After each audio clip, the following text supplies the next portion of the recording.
Welcome to What? SNC podcast episode 18. We got Joe Vallen, the man, the writer, the legend, is our guest today. He is the author of Unkillable Joe, which is a hilarious book full of dark comedy and incredible moments of fourth wall breaking. Actually, I think that's the quote that's on the book. Mm-hmm.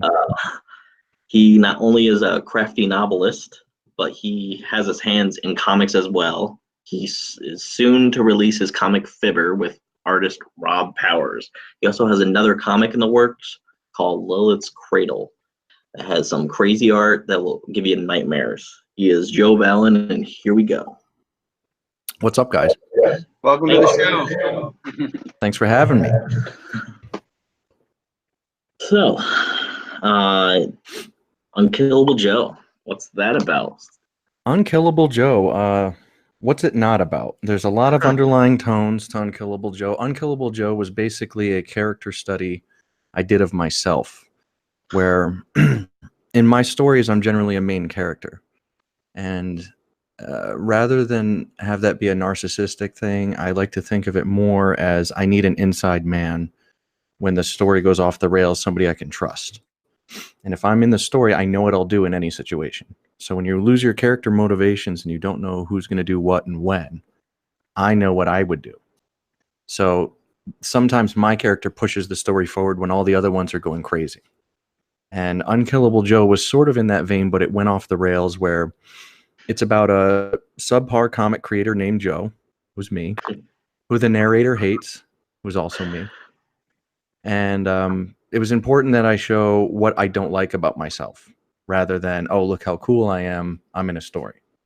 So his characters come to life and confront him about how poorly written they are until things get so out of hand, which the narrator thinks is funny, until his own reality is threatened and he has to step in and do something about it.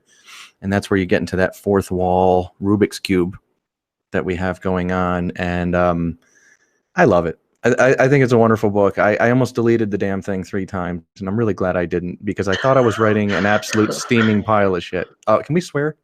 Oh yeah, You can do Good. You can do whatever. Yeah. Good, because I just did, and I don't have a time machine. But yeah, man. So, but it was just one of these stories that I was reading it. I go, nobody's gonna like this, and then I came out with it, and it was a little rough. The first version that I was selling, we had a successful Kickstarter, and people really seemed to enjoy it.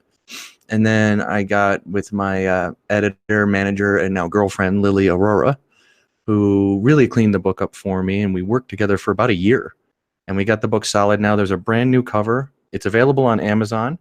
I strongly recommend that everybody buy a second copy.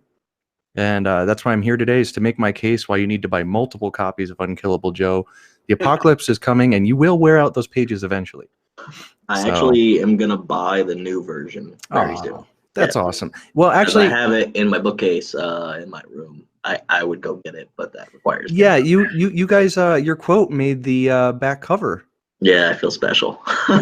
Dude, that's so awesome, man. I don't have it in front of me right now, but anybody the ebook is 99 cents. So if you're listening to this and you don't want to give me 99 cents, I understand. However, just know if it makes you feel better, I don't see all of it. So you're not really helping me out that much. But go pick it up and you'll see the boy's quote on the back cover. And it was something about I think you said it was like the most fourth wall breaking book you've read. Something to that effect. Yeah. That's awesome, man. Thank you so much. Deadpool on crack. Yeah, I appreciate it. I actually have a couple little stories or whatever on Amazon too that I put on there, self-publish or whatever. This is about doing Greg. Yeah, because like a year or something ago, like when I first started like hanging out with Dylan or whatever and starting this business, he's like, you should make money. I was like, yeah. And then I had to figure out ways to do that. So I made like a little bit of like change off of some poem book that I wrote, which was basically like songs that I wrote years ago. And I put those into posts on Instagram. And I was like, oh, I'll just turn this into like a poem book, which I did that. And then I did a short story about a serial killer security guard in a mall that wants to kill these like 4 kids. I like that. That's fun. Yeah. So. Good Saturday. Yeah, that was always in our heads. We used to go to the mall when we were kids, and we were bad kids, and there was a guard that hated us, and my imagination always ran away from me. I always thought if he could, he would have killed us. So Yeah, that's perfect. it's like that Sandlot story. It turns out he's probably a super nice guy that actually just cares about you. But Yeah, or like the dog that they call the Beast. yeah, it's just this lovable mutt. Yeah. Fibber, you actually are almost done with the first issue. So We are done. Oh, yeah. It's Okay. finished. It's finished as of this morning. He sent the lettered copies in, and wow, that He an artist that fast. That'd be amazing. Yeah, and he came out of nowhere. Rob Powers came out of nowhere. I had him on my podcast, and we were just everybody should subscribe to. So thank you. Yeah. But yeah, we had him on the show. We were talking about him for a little bit. Oh, he was either that. Oh no, I did a shout out for him. That's it.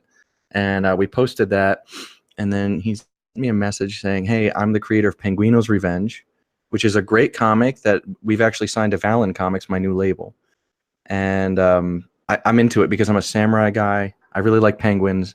It's about a love penguins. Dude, penguins are awesome. Or you mean the penguin? No, penguins. Yeah. No, like penguins. Right. I like both. But anyway, so Penguino's Revenge is about a samurai penguin who's on a samurai revenge mission to free his family from captivity, and it just grabbed me. I was like, this is great. It's so funny. I love Samurai Jack. I love anything to do with samurai. I love penguins. I love revenge tales. So I really like that. And then I said, man, how many issues have you done? And he goes, well, 9 so far. Jeez. And I said, well, okay, so you're prolific. You know, you're like really hustling. He goes, yeah, and I bought Unkillable Joe. I really love it, by the way. So he really likes Unkillable Joe. So that started a dialogue. Yeah, dude. So that's like my thing, and you have penguins. This is yeah. That's actually kind of how it works in this thing. Is like if you respect something I've done and I respect something you've done, it's kind of like I don't know. It's kind of like it's just like a natural. You gravitate towards each other and you start to kind of go, well, I'm a writer, you're an artist, and then he goes, yeah, man, I would love to work with you at some point, or something to that effect. And I thought about it, and I asked Lily, and I go, I'm going to take a shot on this guy. I've been burned by 9 artists in a row on different projects. I paid people up front. I've tried royalty splits. I've done everything, contracts, you name it. And I keep getting burned. So with Rob, I said, all right, well, I got this one. It's a trust project. It's not a big deal. It's called Fibber. And he goes, well, what's the story? I'm down. And I go, well, here's the story. And I just kind of pitched it to him briefly. And when I got done, he's like, that sounds epic, dude. And I go, really? He goes, dude, I would love to make that. And what we were trying to capture is sort of the fun of Spaceman Spiff and Calvin and Hobbes, where he goes out in space. He has this sci-fi adventure that's lighthearted and fun. But I wanted to bring out the color. I wanted it to be very vibrant. I wanted it to be a simple illustrations, but a decent amount of detail. And then I wanted the story to move super fast. Just bop, bop, bop, bop. You know, each scene, each beat just happens because I only have 24 pages to show these stories in. And so Fibber moves very quickly. But anyway, so he jumped aboard, and I said, all right, man, I've been burned by a lot of people. So if you can get me character design on this character within a week, you're in business. We'll talk, right? Well, an hour and a half later, he sent me 4 looks on Benny Zarlak III. That's our main character. Then I said, design me a ship. He sent that an hour later, Bessie Boo, and that's a main character now, and it looks gorgeous. A ship? Oh, What's yeah. the ship? She's got her own AI. Her name is Bessie Boo. And it's too much fun. This story, the other thing, too, about this story is you're going to laugh, but you'll probably cry a little bit, too. So, and this is just in issue 1. Now, I just like finished... a Pixar movie. Exactly. Thank you. Exactamundo. Like Wally choked me up. Oh God, no! Don't bring up Wally. Right. I finally watched that like a month ago, probably, because my girlfriend was like scared of the movie. She gets scared of like stupid stuff. I was like, why is it scary? Yeah. And it's prophetic. I would say Wally is as prophetic as the film Idiocracy. Where if you watch Idiocracy, it's happening right. Yeah, Idiocracy is a documentary from the future. That's all it is. And I think so is Wally on a different thread. Yeah. Oh yeah. So I feel like one of those two is going to happen because in one of them they're too fat to do anything, and the other one they're too stupid to do anything. right. And it could be both, but that would be terrifying. My fan theory is that they're tied together and all the smart people left.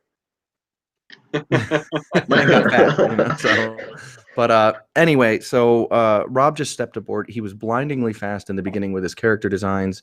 I said, "All right, man, we're gonna do this thing right because you're fast enough. I like the illustrations. He nailed the characters. I'm gonna write this full. Here's the outline for issue 1. I'm gonna write you a full script, and then from there, I want you to storyboard the whole thing. You know, then I want you to ink the whole thing. Then I want you to color, then letter, and we're done. Okay?" He said, "Okay." He had the whole thing storyboarded within like 3 days.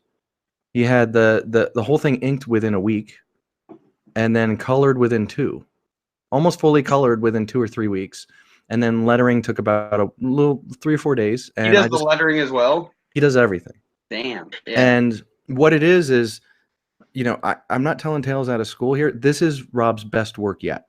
For whatever reason, he leveled up with this project, and he's the first to admit it. Believed in it. So. I was about to say, Greg, who was the guest we had that talked about how he didn't want to work on monsters because he was more about drawing people in their clothes? Todd Mulrooney.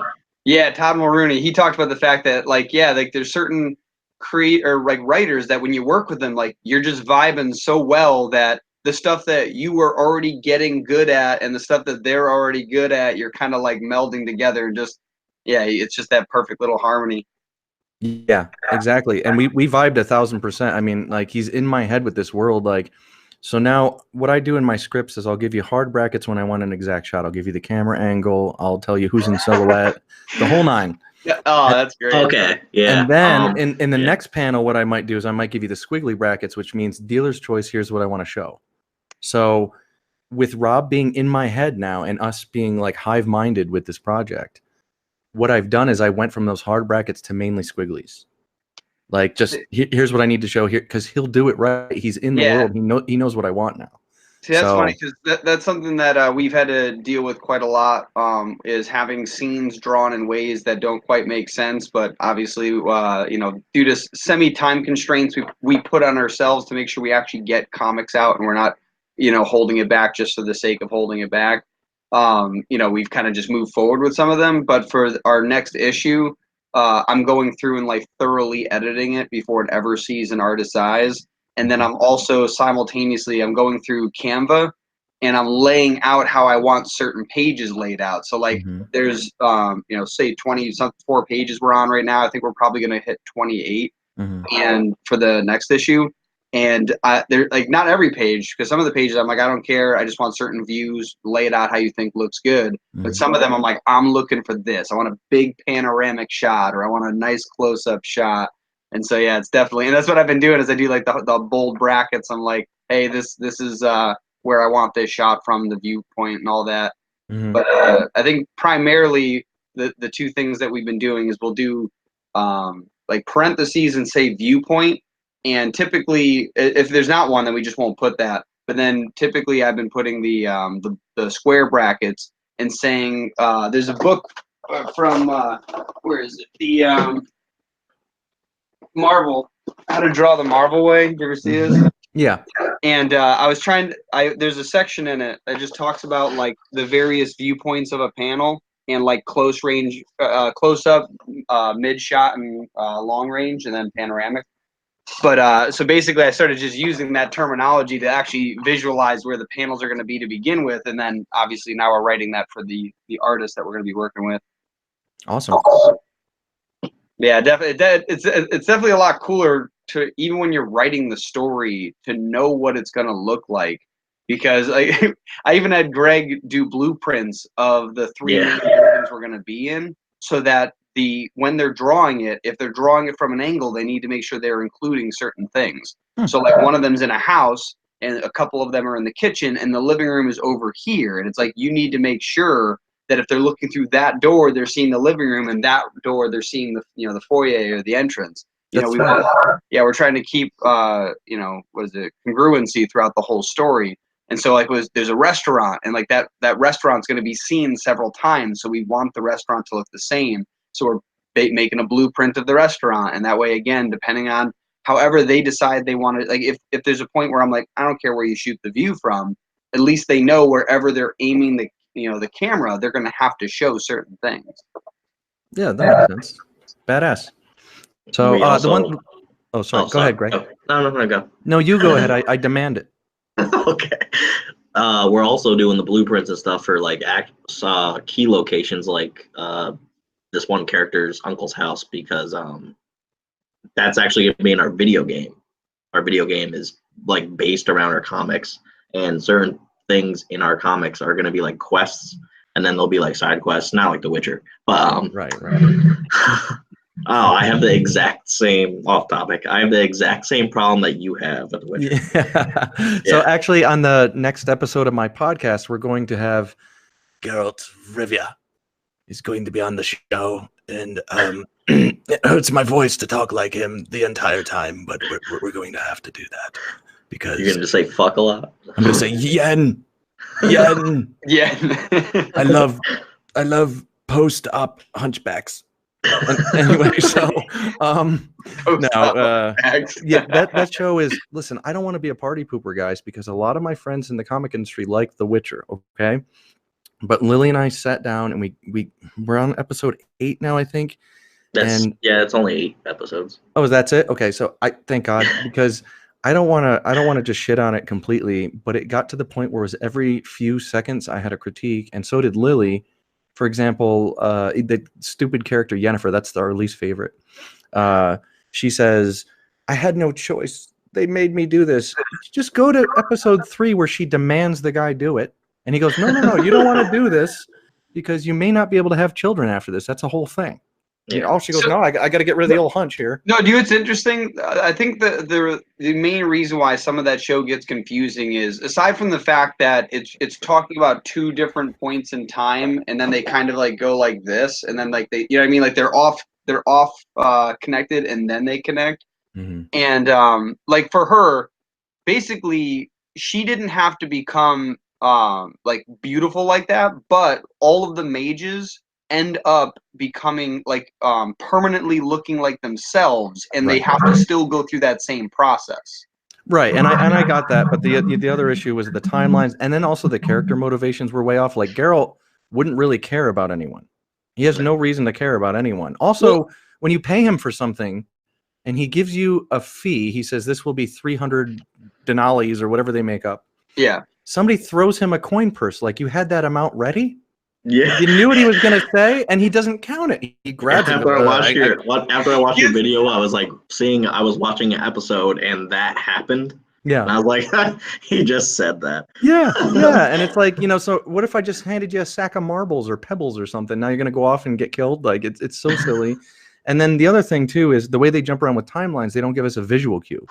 So no, that's I said that to my friend Ryan. Like he played the games and stuff, and I was like, "Do they do this in the games?" Because I never played the games and I read the books. And he's like, "Oh no! They just did that to try to tell the story faster." Right, so which is stupid. And even the flashbacks don't progress the story in any way, because you know what happens. Like, oh, she dies, the queen dies, but now they show the queen talking to a bunch of people. Like it fucking matters to us now.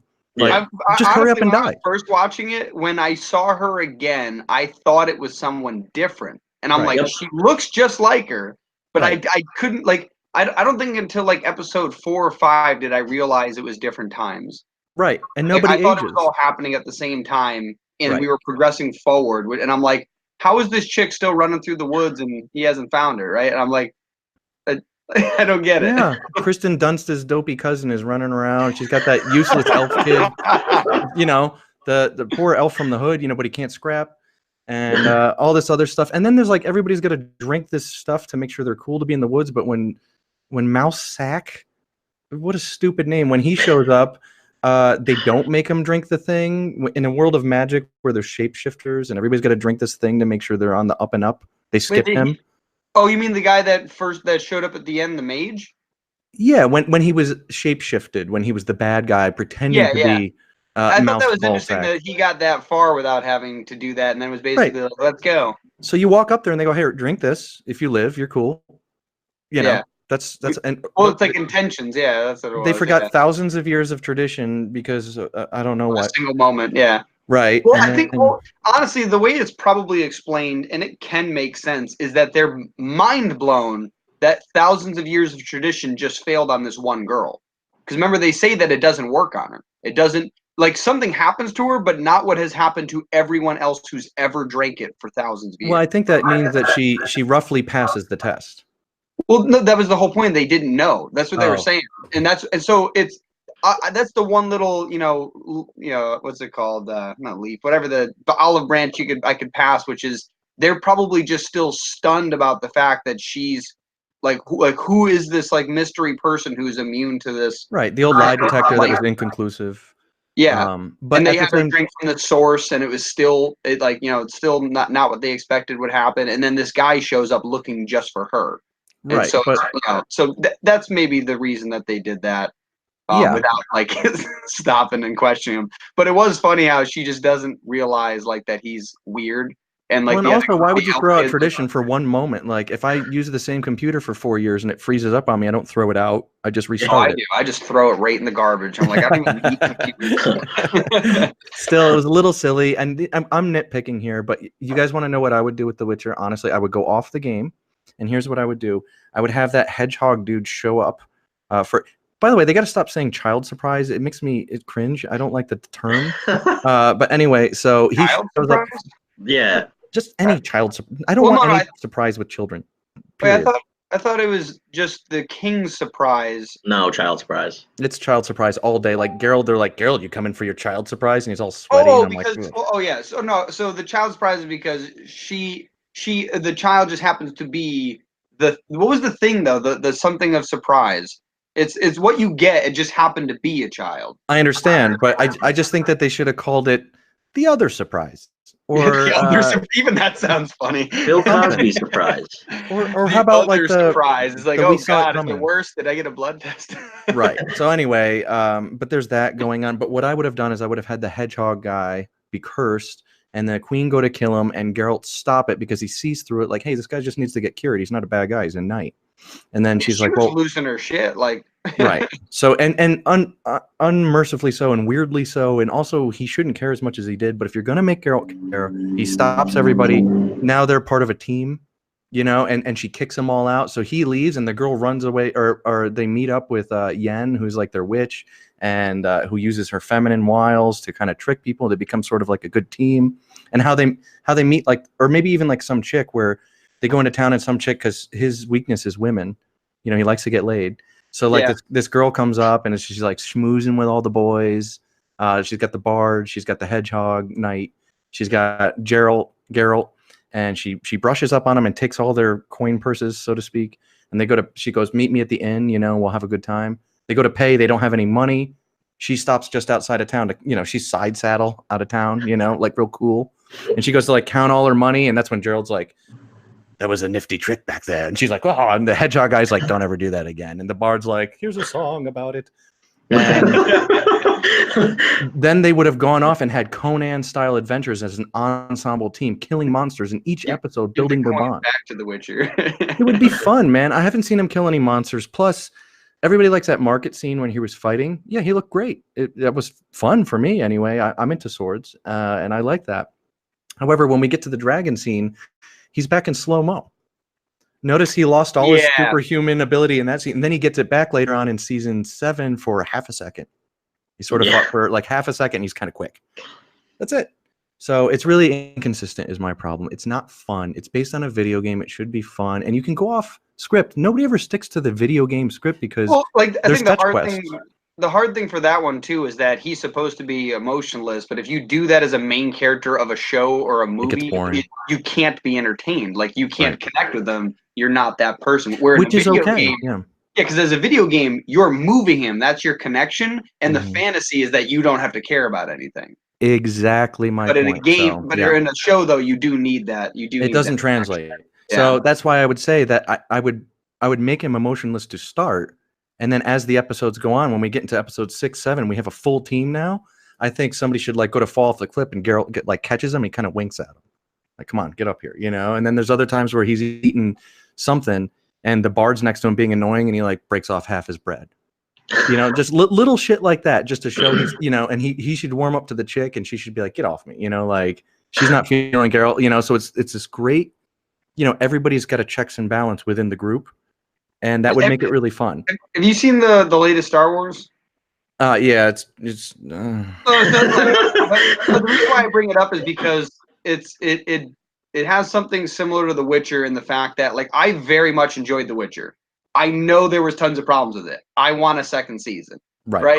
So, like, that's the thing, is that, like, the latest Star Wars, I won't do any spoilers only because it so soonly came out, just in case somebody else. I haven't seen it.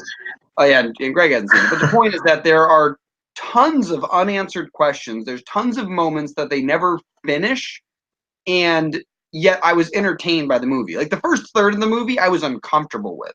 Like, I felt awkward watching it. And then for the rest of the movie, it was like really awesome, and I was like, this is cool.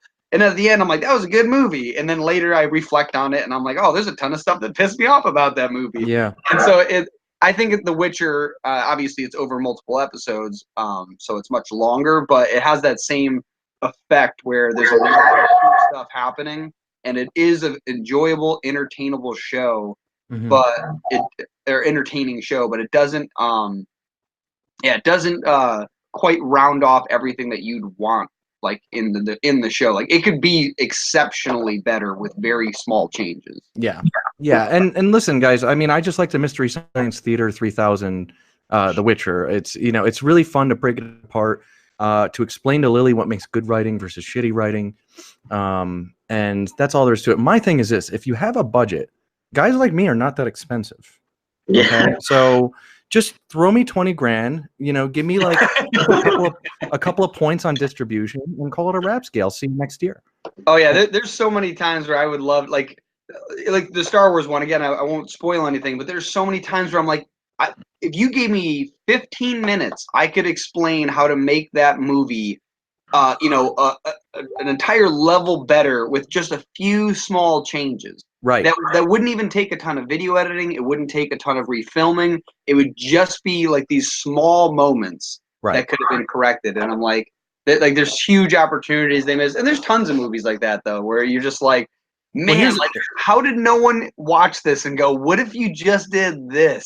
Like when a huge corporation builds something and you're like, why wouldn't it also do this, or why wouldn't it not do that? Right. And here's my deal with Star Wars, and I'm not going to give any spoilers away, but here's the thing. Okay, I'm going to be 40 in June. All right. So the original trilogy meant a lot to me. I watched it every time I was sick. Whole trilogy, and I would end with Masters of the Universe as a palate cleanser, something shitty at the end of the day, while I'm falling asleep.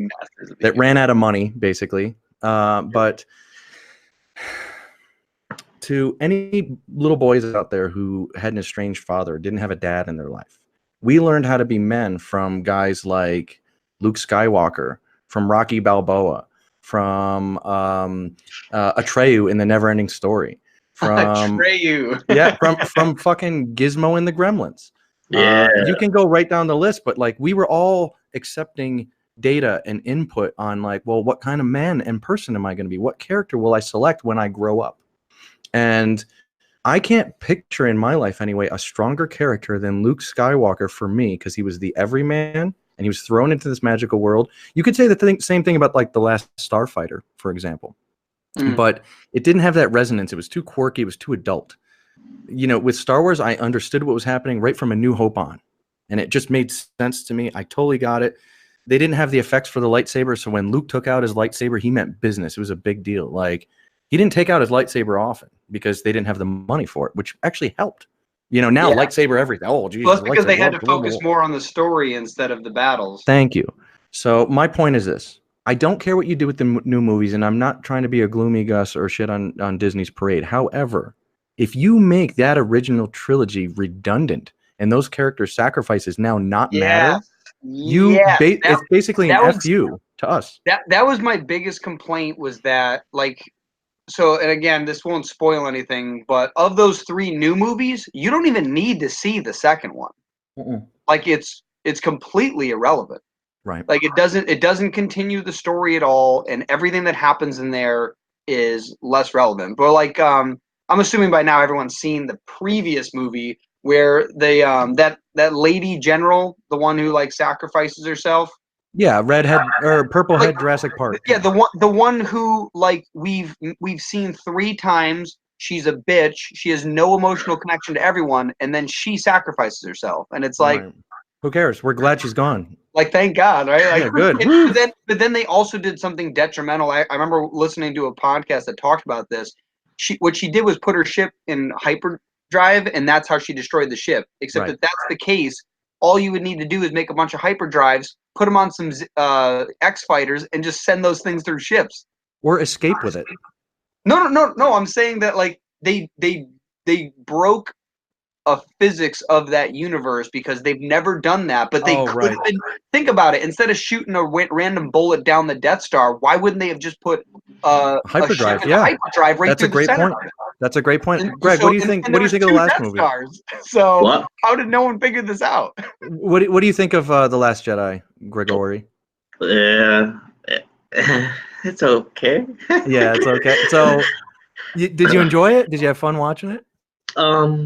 I'm not gonna pick on it. Yeah. Like I like the original like trilogy the most for all Star Wars, but yeah, I'm more of a Lord of the Rings kind of guy. Even though like once Family Guy told me if they got on the Eagles like in the first movie or whatever, they could have just like they could have just ended it.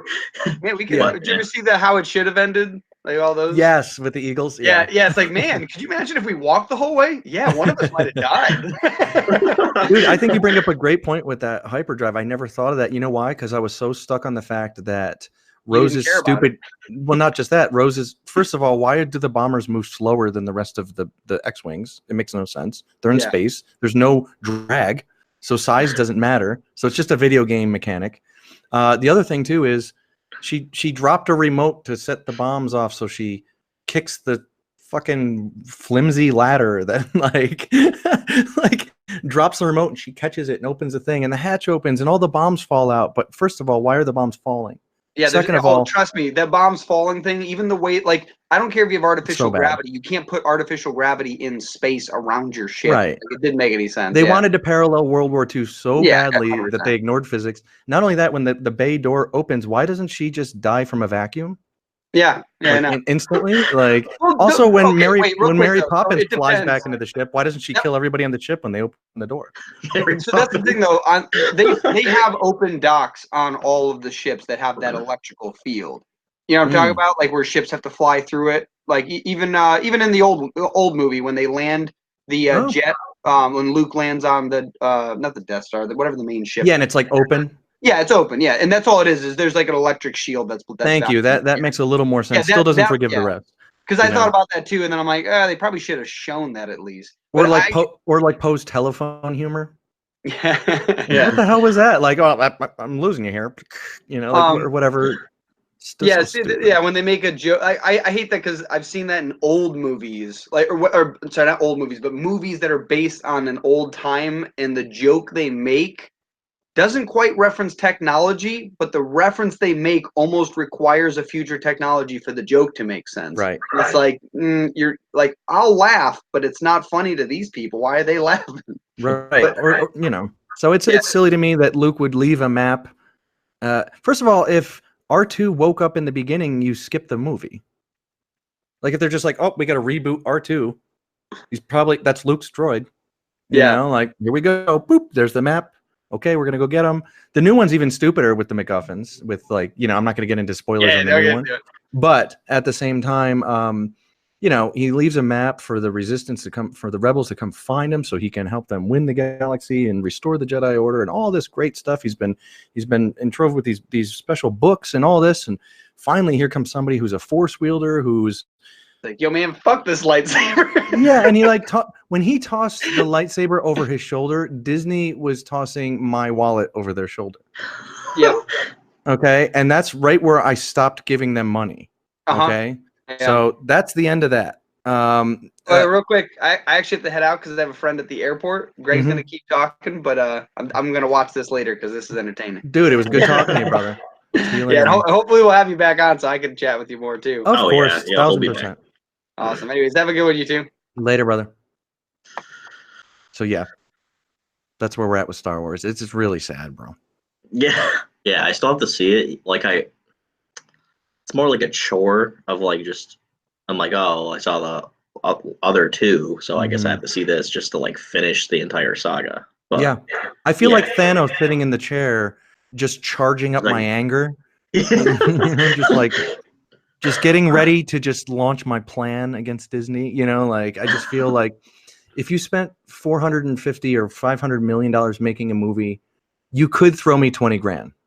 yeah, You could easily throw me 20 grand. I will listen. Am I the best writer on the planet? No. However, am I better than that shit? Am I better than J.J. Abrams? Fuck yes. I will take the Pepsi challenge with J.J. Abrams at any day. I believe he's a good sci-fi director, but when he writes his own stuff, the poor guy, I don't know where he's coming from. didn't he make House the show? Oh, I don't know about that. I know he was I know he did a fine he job didn't. on Star Trek. I thought he did like Lost or something too. I'd never watched that, but He made Star Trek fun, although Star Trek is supposed to be slow and boring. But for what he had and the script he had, I think he shot it very well. It was beautiful to look at. those were the only Star Trek movies that I actually enjoyed. Yeah, and they're like a guilty pleasure because I think they're more Star Wars than Star Trek. However, you know who the good guys are. You know who the bad guys are. You're never confused at any time. We don't have to subvert expectations to be something that we're not. Yeah. And honestly, I think the new Star Wars films actually make the new Star Trek films a notch above. Yeah. Like they elevate them. Where I didn't really care for them before. Now I'm going, not so bad in retrospect. So anyway, it's not like Disney ruins everything. It's just like hire better writers. Yeah, well, the other thing too is you got to figure what translates into Chinese, so you lose all subtlety, and there goes all your nuance, your clever jokes. When you appeal to the lowest common denominator, you just peel off everybody that is just insulted. So I think you can cater to intelligent people because the dumb people won't get it, but they'll still like the pretty colors. And this way you can still make your money from the dumb people, and then you can still appease the intelligent people and win your awards. And I don't know. I just it's I guess it was inevitable that Star Wars turned into Walmart, but at the same time, it didn't have to. It could have stayed special, and it could have still sold bigger and better and bigger and better just throughout. So I feel a little wounded that it's been broken, but I'm okay, and it's actually pushed me more towards the indie side of things. There's endless debates of Star Wars online, and by indie creators. First of all, why did you spend your money on that when you haven't donated to one of my Kickstarters? Two, why are you debating on that when you haven't even read any of my stuff I sent you for free, maybe, and we could have been debating my stuff to generate interest? So it's like, if indie creators started talking about other people's work rather than, let's talk about Star Wars, and by the way, I have a Kickstarter out. Yeah. Right? How much you want to bet we would grow and strengthen overnight? Yes, that's what we are trying to do. Like we're slowly building a community just from our website. We started with just 3 different guys that we were talking to on like Instagram. It was a guy from Ireland, Creepy Trees, a guy in Chicago, New Leaf, and actually it was them two, and then it like just branched out because we got and then a guy in Canada named Luke, which is actually really good. Like he's really fast at drawing, but not as fast as Rob apparently. Right. And he was on a call with us, and we're like trying to like basically persuade them, like, oh, you should go on our like platform. It's pretty cool. And we just had to like persuade them, and it was more of just like talking about like everything that we have coming in the future, and they're like, that is awesome. So so like it's just building over time, and then due to all of that, we're building a community around that. So we're not just like certain groups of comic creators that they just recycle money in like Kickstarters or whatever. So we're just trying to build a community, help each other out, and get better. Which brings me to there's some creators that are in the indie community that don't listen to advice. They could definitely improve. Well, you can always improve, but they don't like, even if they ask for criticism, they then get mad that you criticize them. Yeah. You know what I recommend for you guys? You know what I think? Oh, you're getting feedback on your thing. Here's what I recommend. I recommend you pick an indie title, maybe once per month or twice per month. You pick an indie title, you read it, you do a full non-spoiler review, whether they like it or not. And you break down, just like we broke down Star Wars and Witcher just now. You do the same thing. You have a conversation. Maybe you send like one of your friends a copy, like send me a copy, and then have me on the show, and let's talk about this guy's work, and he doesn't even really know. Seriously. And then what you do is you say, hey, we're going to discuss your book on next show. Do you want me on? No. We're going to discuss it. Seriously. They will be glued to the show. Their friends will be glued to find out what you have to say about their buddy's work and what was right and wrong. So now here's the problem with indie comics and indie in general, is that there's no checks and balances for, yeah, we got to support each other, but two, is it good? Is it good? And now we just go on the art. So we see the art and we go, oh, looks great. I'll back that. That's not enough. Yeah. Good art is everywhere. I know a million amazing artists that are starving right now. So good art is not enough to sell me. We have folks like Disney and Marvel to compete with that are incredibly polished. So your good art or your great art is still not Marvel art. It's still not Disney art caliber. And I know those are films, but you get my point. There's just when you dump millions into something, we can't compete. So what you need is you need stories that grip and inspire. And when you have that and we discuss that, and let's say you have 3 bad ones. You have 3 bad ones and you go, this one didn't connect with me. The writing's a little clunky. And, and then you have somebody else on the show and they go, well, I liked it. And I thought it was funny. And like, like you were saying about Witcher, he enjoyed it. Fine. Yeah. So we're going to have differing opinions, but you should sneak attack these indies. So what you do is you order 3 copies of their shit. You send one to a guy like me or one of your friends that breaks stuff down that also creates. So we got to put our money where our mouth is too. Like my Unkillable Joe might be the next one. You see what I'm saying? And maybe I'm not involved in that one. So I'm like, I hope they like it. Right. So I liked it. So. Well, thank you. But even if you didn't, I would appreciate the critique. And then not only that, what that does is that will get your your view times way up. They'll watch the whole damn thing. Don't tell them when it is. Yeah. Be like, on this show, we're going to talk about your work and pretty much exclusively do it. Make it like a 20 to 30 minute video, like you're doing right now. Yep. And then you sneak attack these bastards. And then what you do is you say, hey, man, we're talking about your book tonight at 8 p.m. standard time, whatever. And good luck. Good luck to you. That's it. So I could technically make like a post on all social media and be like, so guess what's happening? And then they're like, wait, whoa, what?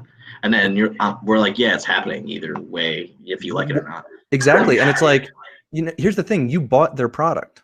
Yeah. So you got to spend money on this. It's going to cost you money. But the direction that you guys are going in, I appreciate it and I respect it. And I wish you all the best. You know that. However, I think that's a long, tall hill to climb. Okay. A very money draining hill. We have other friends that we're talking to right now that are involved in that. And I'm privy to what goes into it. And holy cow, if you went this way that I'm suggesting, even partly, what do you invest? $15 on the IP. So the creator gets a little bit of your money, which is you're supporting the community. You give a full critique, and good, bad, or indifferent, your relationship is with your viewers. So by the fact that you're being honest, you're actually building trust. Mm-hmm. And that's easily lost, hard to gain, right? So you're going to build trust. You're going to put all of the indie creator community on notice. We're all going to be on pins and needles waiting for ours, hoping you don't get to us even if you're too harsh. And then if you're too harsh, we're going to stare at it like the mean chef guy, right? And if you're really nice, we're going to stare at it because we're going to hope you say nice things about ours. You can't lose with this idea. No, you can't. Yeah, me and the guy in New Leaf that we basically have on here as he's like a regular type of guest. Like he's like in filler episodes, Hector. And I came up with an idea like, oh, that'd be like he's coming up with like a comic book review thing of himself. Like he's gonna review all the comics on our website. But I was like, oh, that'd be kind of cool if like just both of us did like a type of video series. He's like, oh, like what would it be about? Like I have no idea. I'm just saying we should do that. Yeah. Like, oh, like we could like figure that out sometime. But that would be a good idea. There you go. Like, And you can totally take it. Inquest thing, which is just like what he wants to do, like himself, and then we can do that. Right. You can come on. Yeah.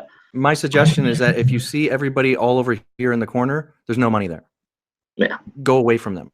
Do something they're not doing.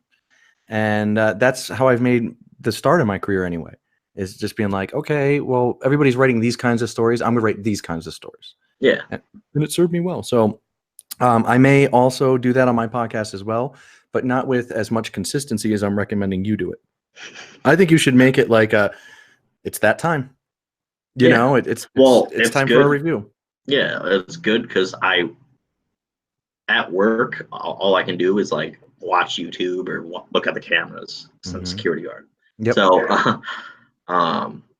So I'm just watching how to make better YouTube videos, and all we've done so far is podcasts.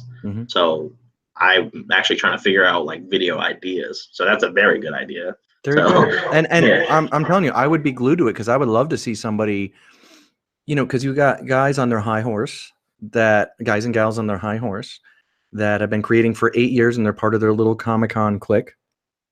And they think their shit doesn't stink because they get 40 sales an outing and so on. But then you put it in somebody's hands who's actually critiquing the work. And a lot of what indie creators are saying is, oh, we don't get any money. This guy taped a banana to a wall and you get 250,000, you know, whatever. Yeah. The thing is you weren't sharp enough to go outside the box and put that banana to the wall. And you're not in the abstract community anyway. You're not in performance art. So that's a totally different thing. And also you don't have those kind of rich friends that need to hide their money for tax time. Okay. Yeah. So that's part of what that's about. So I see a lot of people bitching about that. But really, one of the main reasons people don't support indies is it's an unknown property. And they don't know anything about it. And very often they feel guilted into supporting. So it's more like indie community is less like, hey, we're going to go get another indie book. Oh, boy. And it's more like, hey, that guy looks hungry. Get him a sandwich. And we need to get away from that. And we need to explain to people that although the production values are lower than what they're used to, we're not tethered by writing a story per committee, and our stories have heart and grit, and the flaws are what make them great, like your significant other. For example, you don't want a Victoria's Secret model next to you. You want a real person.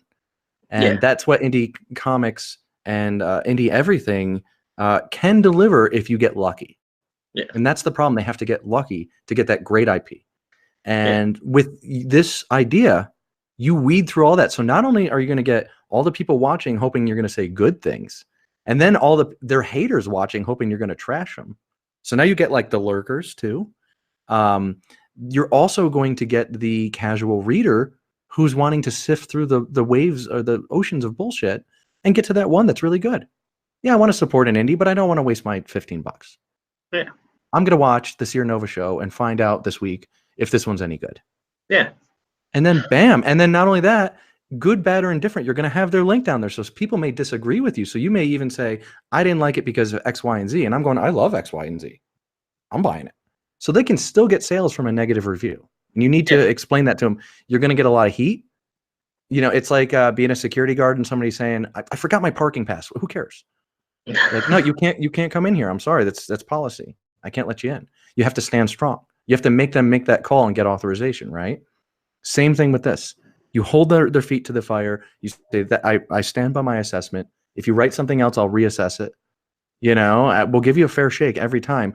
But you got to understand this show works based on my honesty to my audience. Yeah. And you guys pull that, and I think you have the seed of something that will grow. I think you'll be just fine.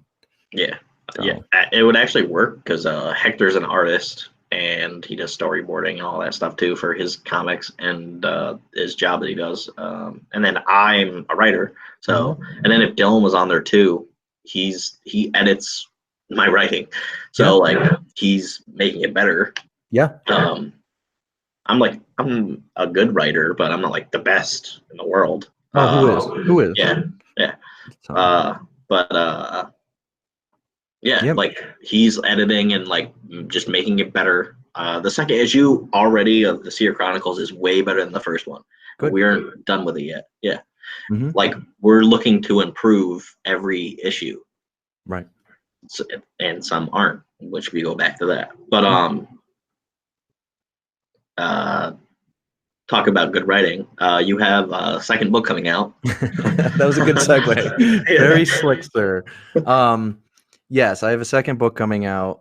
And then one last thing on what we were just talking about too. You should have a guest on, so you're not the only ones accountable. So all the hate isn't directed at you guys. Let's say you have me on where I write Unkillable Joe, and I go on, I go, this wasn't for me. I didn't care for it. I thought it was weird. They jumped around. The art's not connecting with me. Something's up, right? Then they go, well, F him. I'm going to go on when they do Unkillable Joe and trash him. Fine. So that'll make people like more engaged, and it'll get them off your back somewhat, because now they're more worried about what Joe Vallen said rather than what SeerNova had to say. So anyway, yes, I do have more stuff coming out. I'm currently writing a television pilot. It's a post-apocalyptic dark comedy. It's so hilarious, and by accident, I think I've captured the American spirit fully. There's just something about it. It's an ensemble cast. It's super goofy. I don't anticipate this hitting anything for the next few years. I have to learn how to pitch it. I have never done anything in television before. Yeah. So Lily's trying to do that. She's also trying to get Unkillable Joe into Barnes & Noble this year. That will be a huge step for us financially. So she's doing that. That's Lily's goals for 2020. And she's also representing Rob Powers of Penguino's Revenge. We just started Vallen Comics. So now we have 2 properties in that. We are going to be looking for, that right somebody, that right IP to put out. But we're going to make all our mistakes on our first 2. Mm-hmm. So that's happening now. Unkillable Joe just got a new refresh cover. It looks so dope. It's completely polished and edited. I will never revisit this thing again, other than to do the audiobook finally. And also the I liked your little intro or whatever you did. The forward? Yeah, the forward. Yeah. Thanks. Yeah, that was just a test with this new mic, and I wanted to see if I could read out loud. And more importantly, though, the forward it's a little rambly, but if you can get to the end of it, it's about 8 minutes. And if you can get to the end of it, I'm told that's helped quite a few people in dark places. And I'm accidentally very proud of that. So very, very cool forward. It was a stream of consciousness writing. It took me about 4 minutes to write that. And and then I didn't even know what I wrote until I went back and read it. And I was reading it, and I go, this is rambly and fucking weird. And I've revised it a little bit. And then I get to the end, and you start welling up. And I start going, holy shit, this is kind of powerful writing at the end. Yeah, you ever like? I actually love those moments. Even though I said I'm not the best writer, like you said, like who is? Mm-hmm. When I was writing the trilogy, the whole Seer Chronicles trilogy, which the original one, it was in story form. It was over like 1,200 pages. Yeah. Wow. Yeah, I'm J.K. Rowling. I got to the second. It was the second story, and there's this one character that's an anti-hero, and he's got like a Punisher kind of vibe. Spoiler. Mm-hmm. The good guy doesn't win in the end. Right. My comics aren't like that. Right. And also, if you die, you don't come back. Yeah. So he dies from the bad guy. Like it's the guy that like killed his family. Mm-hmm. And he ends up dying, but like what I wrote is just awesome. Just good. Like, yeah, you're like, beaming. You look so happy. Yeah, like so there's a like it all ends like where it started. So like his family gets killed in their house. He isn't in that house for the majority of the comic, his whole plot line arc. Then he comes back to that house to like just revisit to like, because he somehow like ends up there by that guy, and he gets shot or something happens, and he ends up on the floor, and next to him he's holding a picture of his like a family photo of like him, his wife, and his son, Mm-hmm. and he's like got like a tear running down his face, and there's like half bottle of whiskey because what else is there to do but drink? Right. And you're like lost everything. So then that guy like shows up, the main bad guy for his plot, and he like just ends him there. But he has like one final like go. The gun jams or something, and then he dies. But I thought that or he like drinks like the last swig of whiskey or something, and like somehow I think like instead of a gun, I think it's like the shard from the picture frame of that family photo gets stabbed into him, and that's how he dies. Yeah, poetic. So, yeah. I was like, wow, that's fucking awesome. So the guy there was a third person that used to be part of SeerNova, and then he didn't end up really doing anything, and he was too young. I didn't actually know his age because I found him on like a random online blog, and I was like, I need help with this stuff. And then he's like, oh yeah, that sounds awesome. And then like a year or whatever went by, and then I was me and Dylan are like, yeah, you're like not doing or like anything. And he's like, yeah, he's kind of like religious, so he's like, he's like, yeah, God just doesn't want me to be in this right now. I was like, okay, yeah, you do you, boo. I need to use that excuse to get out of relationships. God told me to dump you. So anyway, that's so silly, man. But good. I'm glad that you're, if you can connect with those moments, that means so can the reader. Yeah. Because you're the reader. You're the first reader. Yeah. And if you're getting all those goosebumpies and you're into it, and it's and it's hard for us to encapsulate our stories by verbally telling them. You got to read it. It's like I can't explain Unkillable Joe as well as the book can. So it's like same thing. But dude, that's awesome that you're on that journey. I would say, and I have no advice. I'm new too, man. Like this is a new thing for me. I'm coming up and doing my best. What did I mention the comics earlier? Yeah. So we have Fibber. So in February, we're going to be releasing issue 1 of Fibber. So I'm going to sit on it for a while. We'll have 2 issues done, and then we're going to probably launch a Kickstarter because 2 issues will be complete. So you'll get the first 2 issues. Kickstarter, okay? Because I heard that you were not like the biggest fan of I'm not, and I'm back and forth, and I'm actually tentatively saying that, and I have a call after this to confirm some stuff, so I don't even know if I should have said that. However, I think we're going to do a Kickstarter at that point to put the graphic novel together and print the 3rd issue. So that's it. So you'll, unlike a lot of other Kickstarters, it's not like, hey, I'm making this thing, fund it. It's like, hey, I made this thing. If you want more, fund it. Yeah. So and you get it right off the bat. So, and it's in print. We're doing a sprint run of like 40, 50 of them with a variant cover signed and numbered. And so a lot of people are getting those slabbed and graded. So that'll be nice. This is Vallen Comics' first real release. And then on the heels of that, we did just sign with Aya Studios for Lilith's Cradle. And that's in full production now. So you see those demons coming out. Very McFarlane, Sam Keith-esque. That's Rafael Maldonado Badhand. He's illustrating that one. That's going to move at a slower pace than Fibber, obviously, because we're going to take our time. There's a lot of detail in that. It's a very personal story. But that's in the works. I'm still shopping for an artist for Dear Hearts. One of my comics that's going to be a 2D side-scrolling video game, but it's a really fun comic, much in the vein of Fibber, but think Powerpuff Girls meets Silent Hill. So that's going to be an odd mix. I like to see that's subverting expectations without having to make the story weird. So yeah, other than that, bro, I'm just doing the sequel to Unkillable Joe now. It's going to be a trilogy. The sequel International best-selling author. Yep, it's called International Best-Selling Author Joe Vallen by Joe Vallen. Yeah. And it's so, dude, it's so funny. I laugh so hard writing this book. I just don't have a lot of time for it because Rob is so fast. It's like, now I need the script for issue 2. It's like, okay, so I pulled an all-nighter last night, and tonight will probably be more of the same, and then tomorrow, and then then he'll have a good script. But other than that, I would say, and we have our own little podcast, the Mighty Pen Podcast. You can find that on YouTube. You can hear me talk shit, and it'll be somewhere on the screen. I'm gonna actually try being better at editing. So that's good. Yeah. And you guys are on the show coming up pretty soon. Yeah. And you had a great Joe Venture. It was super fun.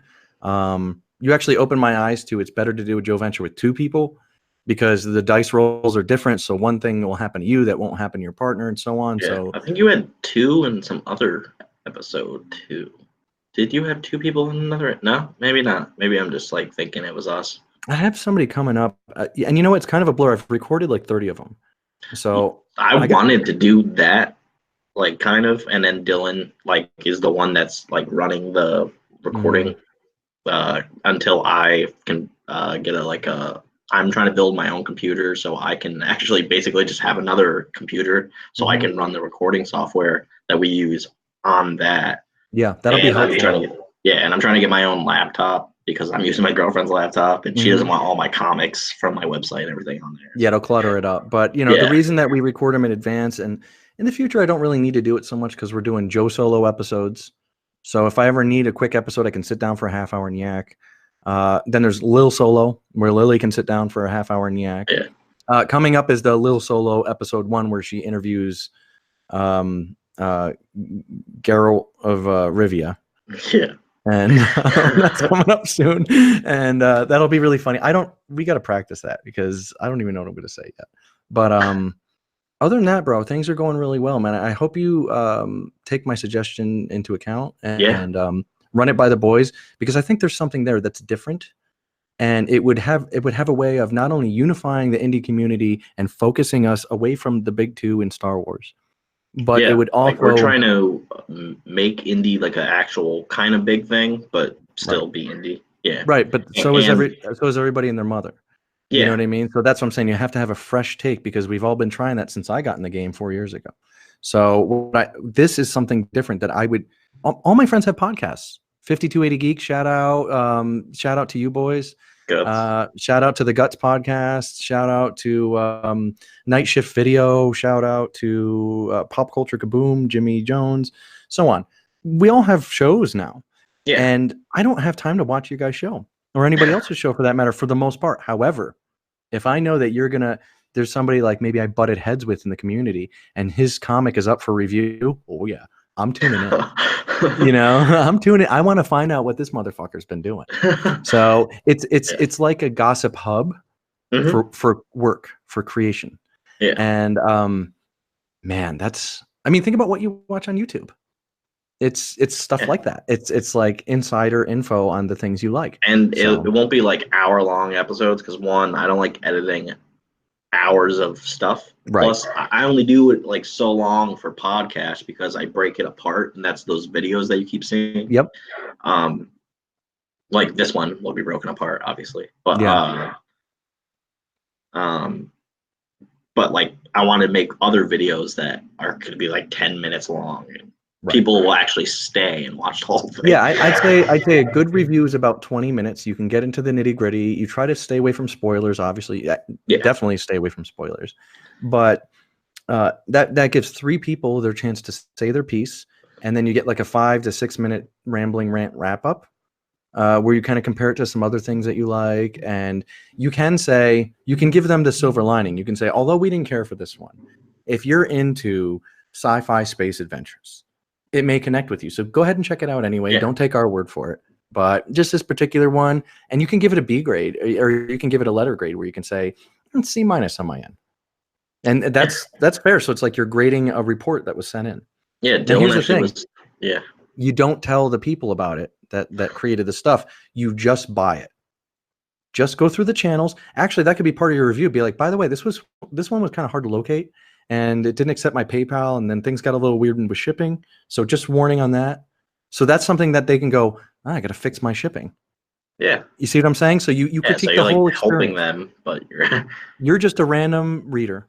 That's all you are, and you're buying up. So you need to have at least that much disposable income. I know what security guards get paid. However, you're going to need to afford one issue you can just pass around. Oh, well, I already have a bunch of comics that are in my closet, because I am sitting on my couch right now, but there's a wall over here, and I'm going to put shelves up, like an actual kind of, like a background that you have. Yeah. And I have shelves that my friend gave me, and then I have holders to put all the comics in. Yep. So I backed enough Kickstarters to review all of those. Perfect. Yeah. Yeah. So you already got enough to start with. Yeah. And I'm telling you, brother, it's that's going to go very well. And here's the thing: you got to be steadfast. and you're gonna get a little bit of fire from people like, dude, I'm just trying to start out, and you shit on my stuff, and you're making it harder and stuff like that. And be like, dude, it is what it is. It's a review show. That's our whole deal. So you're a really nice guy. You guys are both really nice. You have to look in the mirror and ask yourself, do I have that kind of spine to deal with? Dylan definitely does, because when he's picking apart my writing, which is good, he's like, that doesn't make any sense. I was like, yeah, well, but that's somebody he knows and trusts, though. That's different. It's different with a total stranger. Yeah, that's true. Yeah, I'm telling you, you guys got to summon it. So what you do is at the end, you just say, silver lining, the art was good, or silver lining, I like the colors, or it's like when a really busted person says, how do I look? And you go, I like that necklace on you. That's nice, you know, or, oh, those shoes are pretty good, right? So just find something that you can. Am I beautiful? No. Yeah, exactly. No yen, no yen. Anyway, so get out of here, yen. I already told you, yen. Fuck. And anyways, so that's my recommendation for you. I would love to see you guys go that route. If you're talking about growth and explosion in viewership, I can't think of a better way, because people are going to want those cringe moments. Yeah. They're going to want to hear you say something negative too. Yeah. And there's no way in the social media thrives off of negativity, which is terrible. But right. Don't lean into it. Just be honest. If it's good, it's good. If it's not, it's not. And just be like, this is just like The Last Jedi. And then people are like, oh, it was shit. No. So, but what this is going to do is it's going to separate the talented from the people that are just doing it. And although we respect them, it's like, there are levels to this game, and you're going to expose those levels, and you're going to say, this person is at a C- with this property. This person's at an A fucking plus. Holy shit. I was blown away. You know, now people are like, this guy he's been very honest. Like, I have to go. So the people that rise up with your letter grades are going to experience a good pop in sales. Yeah. And the people that got a low letter grade are going to experience some sales that disagree with you. So it's like, either way, you're helping both people. And if anybody's got a real beef with you, you send them my way, and we'll deal with that shit real quick. So I got no problems telling people to their face what I think of them. So if anything, these days I've now learned to be diplomatic and sweet to everybody best I can. But if I don't like somebody, or somebody rubs me the wrong way or something like that, I generally let them know, so there's no confusion. Hey, I don't really care for you, but I wish you luck on your journey here, and I'm not going to do anything to stop you. How's that? Just don't fuck with me, and we'll be fine. Yeah. You know, and then I just go about my own business, and these people just fade into the background. Yeah. After that, like there's like we're pretty nice guys, but you're sweethearts. You're super nice. But there's times when we're actually trying to help some creators with their comics. There's one that sent us a comic, and like in the mail, and it wasn't like literally put together, it was just like pages. And I was like, oh, that's fine. But we gave them like pointers. I can't draw for shit, but I was like, if I could, I will find you an artist. And they're like, no, I'm gonna do it. And I was like, I can find you an art. I would do all of this stuff for you, right? At no cost. I'm just being nice. Right. And they're like, no, like, why are you tearing apart my stuff? I was like, I'm trying to help you. My recommendation is don't do that shit privately anymore. Yeah. Make a video about it and be like, hey, you sent it. Yeah. You know, and be like, this art. They're like, oh, I'm going to send it. Well, what's your address? Like, because people do that. Like, there's another guy that just did, but I have to look at it. But it's just like little things, like basic like plot of his story that he wants to do. Yeah. And then roll in B-roll of just the pages with the text blurred out. Yeah. So there's no spoilers or anything, but it shows like the rough layout of the page, what you're looking at, what you're critiquing. You can even kind of point it out with like a top-down hands view, and that's your B-roll. So while your boys are talking about it, you're rolling in that B-roll footage that kind of illustrates your point. You keep it to a clean 10 to 15 minutes, somewhere in there, maybe 20 max. Yeah. A catchy song in the beginning, a catchy song at the end. High video quality, because you don't have to stream it. It doesn't have to be, you know, Google Hangouts. It can be, you know, just your nice camera on all three of you. Yeah. And maybe like my stupid head in the corner, you know, or something silly. I think you got a winner right there, man. I'm going to do a small version of that myself. We already have it planned where people are sending me stuff too now. And I'm just going to be like, I'm going to talk about it on my show. That's it. Yeah. I'm just gonna say, listen, man, I like your stuff, and how much you want to bet? That makes the Mighty Pen blow up a lot quicker too. So feel free to steal it. You guys already can have do like way more subscribers than we do. well, on YouTube, I only have like barely over 100. Where we're big is on Spotify. Yeah, I think And Podbean. The most listens for us so far is Spotify. Yeah, same. But like video views, it's not that great because I wasn't good at like the SEO of like YouTube.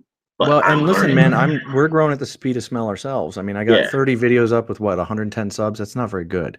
Yeah, you have more videos and like stuff like that. But we're gonna do more stuff like this where there's gonna be more video and Twitch stuff going on. But my videos are really just the audio of the podcast. I was actually thinking of making a Twitch, but I have to get back into playing video games and stuff because my cousin's like that I used to play with all the time.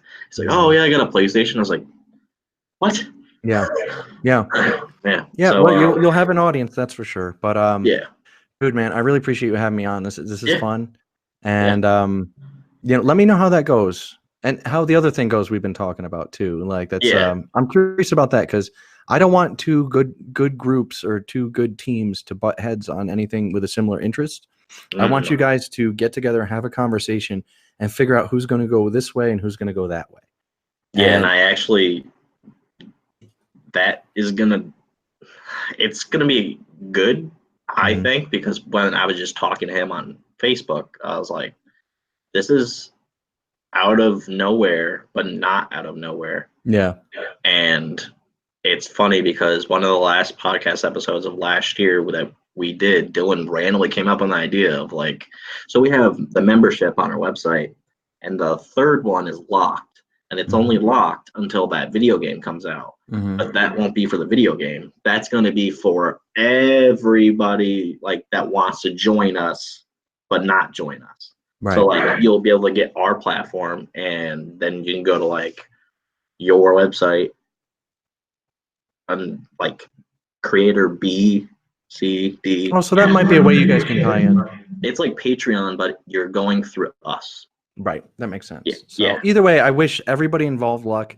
And when I meet two good groups of people that are doing something similar, I usually introduce them because if there's some opportunity to be found, I want you guys to talk that out and find it.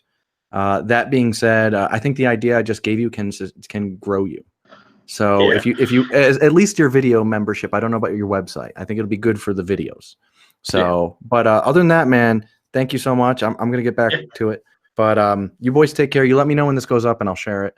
Yeah, and, Tuesday it should. I'm going to be editing like right after this. So. Badass. And sorry it's so long too, man. Like we went over an hour, so. No, that's fine. He's still busy with like a meeting, so it's fine. Okay. All right, brother. Well, I will talk to you soon. Thanks for having me on, man. Thank you. You got it. Yeah. Later.